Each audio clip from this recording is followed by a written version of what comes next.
Children, तो हम लोग लॉज ऑफ मोशन के फ्रिक्शन बिट के ऊपर अभी तक बहुत से कंसेप्ट्स को समझा है, उसका न्यूमेरिकल प्रॉब्लम्स भी बनाया है। तो अभी एक नया concept, the block over the block. एक ब्लॉक सरफेस पर रखा हुआ है, उसके ऊपर दूसरा ब्लॉक रखा है, दोनों का मास दिया है m1 एंड m2, और जो सरफेसेस कांटेक्ट में है उनके बीच जो कोएफिशिएंट ऑफ फ्रिक्शन है वो दिया है। इसके बीच में इस surface coefficient of friction mu2 है, इसके भी जो कांटेक्ट सरफेस है इसके बीच में कोएफिशिएंट ऑफ फ्रिक्शन mu1 है। अब नीचे का जो ब्लॉक है, we have applied some force on it। तो इसमें दो कंडीशंस हो सकती हैं। एक ये हो सकता है कि ये दोनों ब्लॉक साथ साथ चल रहे हैं, नीचे के ब्लॉक पर फोर्स अप्लाई किया गया, राइट, धीरे धीरे फोर्स को बढ़ाया गया तो दोनों ब्लॉक साथ में चल रहे हैं। और एक सिचुएशन ऐसा आ सकता है कि फोर्स इतना ज्यादा है कि ये ब्लॉक एक एक्सेलरेशन से चल रहा है, ये दूसरा दूसरे एक्सेलरेशन से चल रहा है, means there is relative motion between these two. So दो कंडीशंस हैं, राइट। सो पहला कंडीशन हम कंसीडर करेंगे कि इस पर मैक्सिमम कितना फोर्स लगाना चाहिए, मैक्सिमम फोर्स, कि भाई ये तब तक ये दोनों साथ साथ चलेंगे एक पर्टिकुलर एक्सेलरेशन से। सपोज उस समय दोनों चल रहे हैं, एक एक्सेलरेशन हमने कंसीडर कर लिया, ए एक्सेलरेशन से चल रहा है। अब इस सिचुएशन को स्टडी करेंगे। एक रफ सरफेस है, उसके ऊपर एक ब्लॉक रखा है ऑफ मास m2, उसके ऊपर दूसरा ब्लॉक रखा है ऑफ मास m1। इन दोनों के बीच में जो कांटेक्ट सरफेस है, coefficient of friction is mu2, इन दोनों के बीच में coefficient of friction is mu1। अब इसमें दो कंडीशंस हो सकते हैं। F फोर्स जो है नीचे के ब्लॉक पर लगाया गया है, means we go on increasing the force, right. So situation will come, भाई दोनों पहले ये मूव करना चालू कर देगा, दोनों साथ साथ मूव करेंगे, right. So what is the maximum force so that दोनों साथ साथ चलेंगे।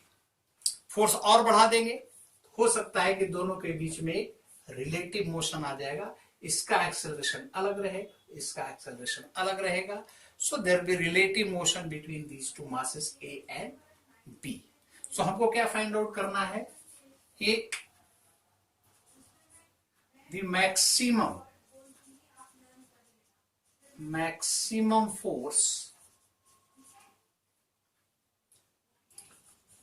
On the block B, that is F max,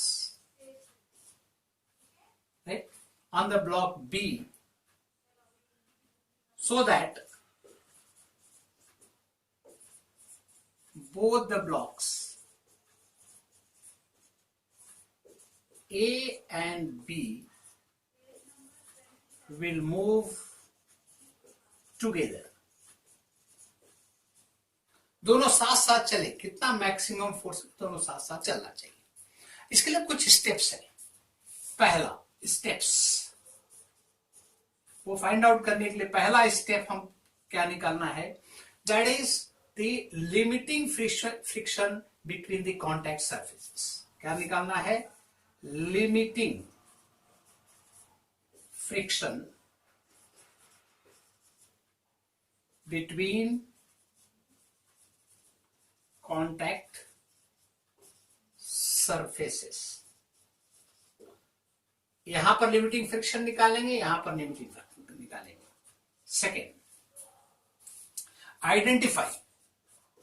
identify that block at which only frictional force act, right। पहला क्या करेंगे, इन दोनों के बीच पे हम जो लिमिटिंग फ्रिक्शन है वो निकालेंगे। फिर देखेंगे कि कौन सा ब्लॉक इन दोनों में से जिसके ऊपर सिर्फ फ्रिक्शनल फोर्स एक्ट कर रहा है, means external force is not acting. तो इन दोनों में से क्या देख रहे हैं कि अगर फ्रिक्शनल फोर्स लगा भी तो सिर्फ इस पर फ्रिक्शनल फोर्स लगेगा, क्योंकि इस पर फ्रिक्शनल फोर्स भी है और एक्सटर्नल फोर्स भी है। ठीक है, नाउ सेकेंड स्टेप ये। थर्ड स्टेप में हम क्या करेंगे, find out maximum possible, suppose this block is x, right? Acceleration on the block x, जिस ब्लॉक के ऊपर केवल फ्रिक्शनल फोर्स एक्ट कर रहा है उसका मैक्सिमम पॉसिबल एक्सेलरेशन निकालेंगे। ठीक है, and then that acceleration, suppose acceleration A निकाल लिया, so this acceleration will be put for the other block. Fourth step क्या है, this acceleration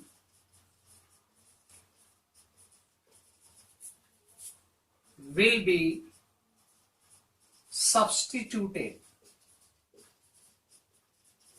for the other block, right? So that both the blocks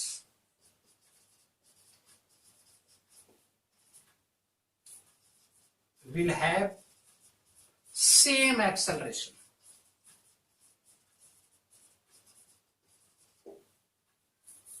right, जो जिस पर केवल frictional force act कर रहा है उसका मैक्सिमम पॉसिबल एक्सेलरेशन निकाल लेंगे, एंड वही एक्सेलरेशन हम दूसरे ब्लॉक पर जिस पर एक्सटर्नल फोर्स लग रहा है उसमें सब्स्टिट्यूट कर देंगे। उस वक्त जो एफ का वैल्यू आएगा that will be the maximum force acting on the object on this block, so that both will be moving with the same acceleration. बात समझ में आ गई?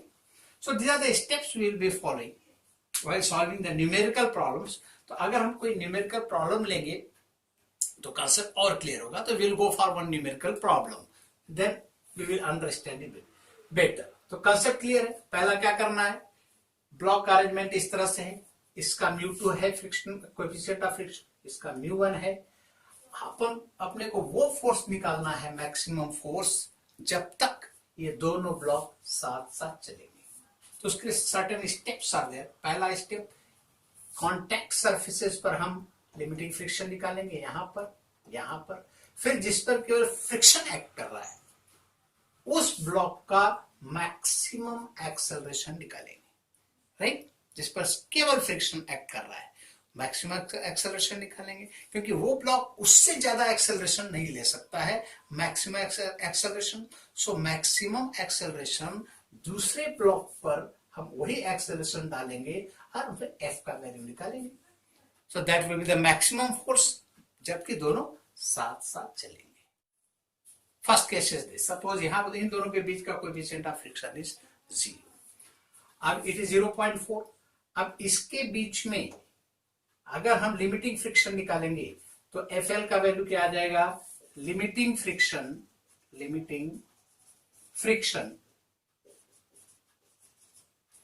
F L between A and B.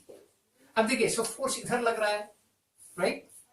So this block will be appearing as if it is going in this side, tendency इधर जाने की रहेगी। तो इसके ऊपर यहां पर फ्रिक्शनल फोर्स कहां लगेगा, बैकवर्ड डायरेक्शन में लगेगा। इसके ऊपर जो बैकवर्ड डायरेक्शन में फ्रिक्शनल फोर्स लगेगा, सो यहां पर मैक्सिमम फ्रिक्शनल फोर्स हम निकालेंगे, दैट इज एफ एल। इस पर इस डायरेक्शन में लगेगा, राइट? क्योंकि इधर टेंडेंसी है जाने की, और इस पर फ्रिक्शनल फोर्स इधर लगेगा। तो frictional force will exist in pair, action reaction pair है। तो इसके ऊपर फ्रिक्शनल फोर्स किधर लगेगा, एफ एल इस डायरेक्शन में लगेगा। तो हम क्या करेंगे, एफ एल का वैल्यू निकालेंगे। F L is equal to limiting friction है, so mu S into N. अब इस पॉइंट के ऊपर नॉर्मल रिएक्शन हमारा क्या होगा, इसका 10 जी विल एक्ट डाउन, ये वेट 10g लगेगा डाउनवर्ड, इस पर नॉर्मल रिएक्शन N1, सपोज हम बोलते हैं N1, सो म्यूएस N1 अपवर्ड फोर्स है। हियर N1 कितना आ जाएगा, N1 is equal to 10g। जितना फोर्स इस सरफेस पर लगेगा उतना ही नॉर्मल रिएक्शन इस पर लगेगा। इसके ऊपर नॉर्मल रिएक्शन कितना लगेगा, इस पर 10g प्लस 20g, ये 30g नीचे लगेगा, यहां पर लगेगा N2। अब इस पर फ्रिक्शनल फोर्स कितना लगेगा, इस डायरेक्शन में से coefficient of friction is 0, so FL यहां पर 0 आ जाएगा, बैकवर्ड फोर्स 0 इस सरफेस के ऊपर। ठीक है, सो इसके ऊपर अब सेकेंड स्टेप क्या है, पहले इसका वैल्यू निकाल लेते हैं। Mu s is 0.4 into N1, N1 is 10g, 10 into 10, so how much it is? That is 40 Newton। मतलब कि इस पर फ्रिक्शनल फोर्स कितना लग रहा है, that is 40 Newton। इस डायरेक्शन में इस पर कितना लग रहा है, 40 Newton, right? It means on the block A 40 Newton force is acting, mass is 10 kg। so हम क्या करेंगे, इसका एक्सेलरेशन निकालेंगे एबीडी बना करके। तो सेकेंड केस कैसा हो जाएगा, देखो ये 10 kg का मास, इस पर फोर्स कितना लग रहा है, 40 न्यूटन। सो देयरफॉर एक्सेलरेशन कितना हो जाएगा, 40/10, that is 4 metre per second square. इसका maximum possible acceleration is 4 metre per second square. क्यों, क्योंकि इस पर मैक्सिमम फोर्स 40 न्यूटन का लग सकता है, इसके ऊपर फोर्स लगेगा ही नहीं। So maximum acceleration for this is 4 metre per second square. अब हम क्या करेंगे, ब्लॉक बी के ऊपर कितना फोर्स लगना चाहिए कि इसमें मैक्सिमम 4 मीटर पर सेकेंड का एक्सेलरेशन क्रिएट होना चाहिए। बात समझ में आ रही है कि हमने इसका मैक्सिमम एक्सेलरेशन निकाल लिया 4 मीटर पर सेकेंड स्क्वायर। अब हम क्या करेंगे, ब्लॉक बी के ऊपर जो फोर्सेस लग रहे हैं उससे हम ये निकालेंगे कि F का वैल्यू कितना होना चाहिए, सो दैट इसमें 4 मीटर पर सेकेंड स्क्वायर का एक्सेलरेशन क्रिएट हो जाए। नाउ सो सेकेंड केस करेंगे। हाँ, सो अगर ये हम दे बी ब्लॉक ले लेते हैं 20 kg का, उस पर फोर्सेस कौन कौन से लग रहे हैं, एक F लग रहा है, बैकवर्ड फोर्स ऊपर की तरफ जो फ्रिक्शन लगेगा यहां पर FL लगेगा, यहां पर फ्रिक्शन 0 लगेगा, राइट, यहां backward force 0। Net acceleration is along this, that is A, that is 4 metres per second square. क्योंकि दोनों का एक्सेलरेशन सेम होना चाहिए, then only they will be moving together. अब देखिए F का वैल्यू निकाल सकते हैं, तो नेट फोर्स क्या हो जाएगा, F नेट हम यहां लिखेंगे, F net is equal to F minus FL, right, F minus FL। So F minus what is FL, FL is 40 Newton। So this is the net force acting, and this net force will cause acceleration in this, right? That is therefore kg, and acceleration is 4, that is equal to F minus 40. Therefore F is equal to 80 plus 40, that is 120 Newton. So this force is the maximum force acting on this to create an acceleration of 4 meters. Therefore F max is equal to 120 Newton, and this is the answer. बात समझ में आ रही है कि आपने को maximum force इस पर निकालना है till both these masses will move together। तो पहले इसका एक्सेलरेशन निकाल लिया हमने।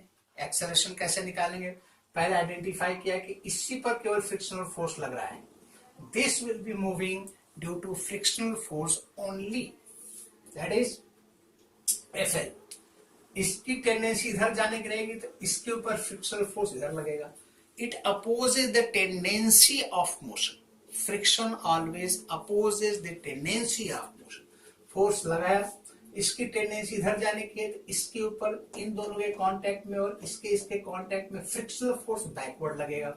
सो इन दोनों के कांटेक्ट से फ्रिक्शनल फोर्स कितना बैकवर्ड लगेगा, that is the limiting friction. Maximum friction I am taking, right, क्योंकि मैक्सिमम फोर्स निकालना है यहाँ पर। सो मैक्सिमम कितना फ्रिक्शनल फोर्स लग सकता है इस पर, दैट इज लिमिटिंग फ्रिक्शन। तो limiting friction is, what is limiting friction? Static friction into the normal reaction. Normal reaction निकालिए N1, what is N1? That is 10G। So 0.4 mu is given, means it is static friction and kinetic friction both, क्योंकि एक ही दिया है। अगर इसमें motion होता है, relative motion होता है अगर, तो इसमें काइनेटिक फ्रिक्शन भी दिया रहेगा, और नहीं दिया है तो सेम कोएफिशिएंट ऑफ फ्रिक्शन को हम दोनों जगह यूज करेंगे, static friction as well as kinetic friction. ठीक है, अब यहां से हमने क्या किया, लिमिटिंग फ्रिक्शन निकाला, 0.4 इंटू 10 इंटू 10, जी का वैल्यू 10 लिया है, सो दैट इज 40 न्यूटन। इस पर बैकवर्ड फोर्स लगेगा, इस पर बैकवर्ड फोर्स लगेगा, तो frictional force comes in pair, Newton's third law. इस पर अगर 40 न्यूटन का इधर लगता है तो इसके ऊपर 40 न्यूटन अपोजिट डायरेक्शन में लगेगा। तो इसके ऊपर कौन सा फोर्स लग रहा है, Fn, 40 newton in this direction. So अभी हमको सेकेंड आइडेंटिफाई क्या करना है कि किस ऑब्जेक्ट के ऊपर केवल फ्रिक्शनल फोर्स लग रहा है। तो हम क्या देख रहे हैं कि इसके ऊपर केवल फ्रिक्शनल फोर्स लग रहा है, राइट, दैट इज 40 न्यूटन का। अगर इसको 40 न्यूटन का फोर्स लग रहा है तो इसका एबीडी बना लेंगे, तो 10 kg है, 40 न्यूटन का फोर्स लगा, तो इसमें एक्सेलरेशन कितना हो जाएगा, 40/10, that is 4 metre per second square. Since FL is the maximum force acting on this, so इस पर मैक्सिमम एक्सेलरेशन कितना मिल सकता है, 4 मीटर पर सेकेंड स्क्वायर। इसका मतलब ये जो साथ में जब चल रहा है तो अधिक से अधिक कितना एक्सेलरेशन हो सकता है, 4 मीटर पर सेकेंड स्क्वायर का। ठीक है, तो मतलब maximum acceleration in this should be 4 metre per second square. अब इसका एफबीडी बना लेते हैं, इसका एफबीडी बनाएंगे, इस पर फोर्स F बैकवर्ड, यहां पर due to this FL is acting behind, due to this surface since coefficient of friction 0 है तो बैकवर्ड फोर्स 0 हो गया इसका। तो net force acceleration in this direction है, तो F minus FL, that is F minus 40 because FL is 40 Newton I have got, that is creating acceleration, कितना, mass into acceleration। तो 20 into 4 that is 80, ट्रांसफर कर देंगे 40 का, 80 plus 40 that is 120। 120 Newton is the maximum force which will create maximum acceleration, that is 4 meter per second square। So since we were required to find the maximum force, that is why 120 Newton will be the answer। Concept is clear? ए बच्चों देखो, उसी question में हमने अभी क्या कर दिया कि F का वैल्यू दिया है 100 न्यूटन, F का वैल्यू 100 न्यूटन दिया है, तो क्या पूछ रहा है, what is the acceleration, whether they will move together और not, if they are moving together then what is the acceleration. अब whether they will move together और नॉट, ये जानने के लिए हमको क्या निकालना पड़ेगा, पहले मैक्सिमम फोर्स, राइट, जब तक ये दोनों साथ में चलेंगे। तो हमने इनका निकाला है कि मैक्सिमम फोर्स निकाला, अभी सेपरेटली एक क्वेश्चन आया तो अपने क्या करना पड़ेगा, तो स्टेप बाय स्टेप जा करके द मैक्सिमम फोर्स जिसमें दोनों साथ साथ चलेंगे निकालना पड़ेगा। इस क्वेश्चन में हमने मैक्सिमम फोर्स निकाला है till they will be moving together. So हमने क्या निकाला है कि मैक्सिमम फोर्स कितना है, 120 Newton. If this force the maximum, इससे फोर्स अधिक हो गया तो ये दोनों साथ साथ नहीं चलेंगे, इतना है या इससे कम है तो दोनों साथ साथ चलेंगे।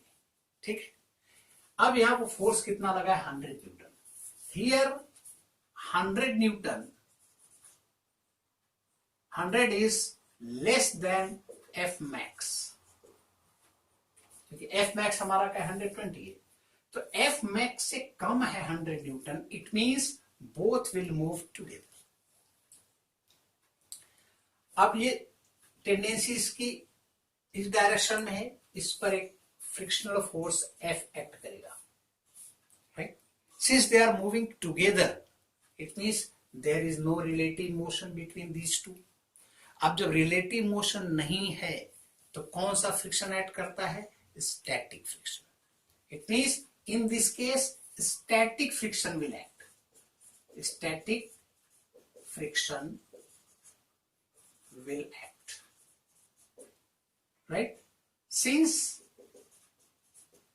there is no relative motion between the blocks, तो यहां पे स्टैटिक फ्रिक्शन एक्ट करेगा। सो हम एफएस लिख देंगे, स्टैटिक फ्रिक्शन। अब इस पर बैकवर्ड डायरेक्शन में स्टैटिक फ्रिक्शन, ध्यान में रहना, यहां पर लिमिटिंग फ्रिक्शन नहीं लगेगा। लिमिटिंग फ्रिक्शन कब लगता है? जब यहां पर मैक्सिमम फोर्स लगता है, राइट? मैक्सिमम और more than maximum, that is 120 Newton से ज्यादा या 120 न्यूटन फोर्स लगेगा। In that case only limiting friction will act, because limiting friction हम यूज करके मैक्सिमम फोर्स निकलते हैं। अब चूंकि फोर्स जो 100 न्यूटन है, जो कि मैक्सिमम फोर्स से कम है, at that time limiting friction will not act, क्योंकि friction is the self adjusting force है। फोर्स कम हो गया तो फ्रिक्शन भी कम हो जाता है। So the static friction will act. Same static friction will act in this direction also. अब देखिए हम क्या करेंगे, इस पर केवल फ्रिक्शनल फोर्स एक्ट कर रहा है, तो यहां का हम सपोज इसमें एक्सेलरेशन ए है, इसमें भी एक्सेलरेशन, दोनों में एक्सेलरेशन ए रहने वाला है। सो हम क्या देखते हैं कि एफ एस, इसका अगर एफबीडी बनाएंगे, पहला 10 kg मास का अगर एफबीडी बनाएंगे, तो फोर्स कितना लग रहा है? F S. So therefore F S is equal to क्या हो जाएगा? 10 इंटू ए हो जाएगा। ये मुझे मालूम हो गया कि mass into acceleration is equal to force. इस पर sole force F S act कर रहा है। अब इसका एफबीडी जब बनाएंगे, 20 kg, इस पर फोर्स कितना ऐड कर रहा है? 100 न्यूटन। बैकवर्ड फोर्स कितना ऐड कर रहा है? That is F S, right? यहां पर इन between these to coefficient of friction is 0, तो बैकवर्ड फोर्स यहां पर कितना हो जाएगा? F S will be 0। सो यहां पर 0 लगेगा। So net force, since it is moving with acceleration a in this direction, this also is moving with acceleration in this direction. Therefore, 100 minus fs, 100 minus fs, that is equal to 20a. Getting my point? Mass into acceleration, net force 100 minus fs. fs का value दिया है 10 Newton, 10a. Therefore, 100 minus 10a, that is equal to 20a. Therefore, 30a is equal to 100. Therefore, acceleration, common acceleration is 100 by 3. 30, that is 10 by 3 meters per second square. This is the answer. This common acceleration, if 100 meter force is applied, so maximum force first we will get it, and maximum force which will take these two together, कम भी रहेगा तो चलेगा, कम force में भी साथ में चलेगा, लेकिन मैक्सिमम जो कि मैक्सिमम एक्सेलरेशन देगा, वो कितना मैक्सिमम फोर्स हो सकता है? 120 न्यूटन। 120 और लेस देन 120 न्यूटन का फोर्स इस पर लगेगा, राइट? तब तक ये साथ साथ चलेगा, तब तक ये साथ साथ चलेगा। क्यों? कि in between these two frictional force is 0, right? ये दोनों साथ साथ कब तक चलेंगे? Force is 0 F less than और इक्वल टू 120 न्यूटन। इतना अगर फोर्स लगेगा, so both will move together. ऐसा क्यों? एक 0 भी क्यों लेंगे? क्योंकि यहां in between this two friction is 0। अगर इन दोनों के बीच में फ्रिक्शन रहेगा तो बैकवर्ड फोर्स एक्ट करेगा, तो minimum required force that much is required. Here backward force is 0, that is why 0 to 120 के बीच में कोई फोर्स रहेगा, दोनों साथ साथ चलेंगे, एंड एक्सेलरेशन अलग अलग लेंगे। तो इसमें एक्सेलरेशन कितना आ गया? 10/3। जब मैक्सिमम फोर्स लगेगा 120, तो एक्सेलरेशन कितना निकाला था हम लोगों ने? 4 metre per second square. You can see अगर ये 120 हो गया, अगर ये 100 की जगह 120 हो जाएगा, that will be 120. So A is equal to 120 by 30. 120 by 30 is 4 meter per second square. That is the maximum acceleration with which both the blocks will be moving together. So concept is clear. So एक problem भी छुड़ा दिया, concept भी बता दिया. इस पर और बहुत से problems, varieties of problems I will solve. So next video I will make with more problems, and till then, all the best, take care.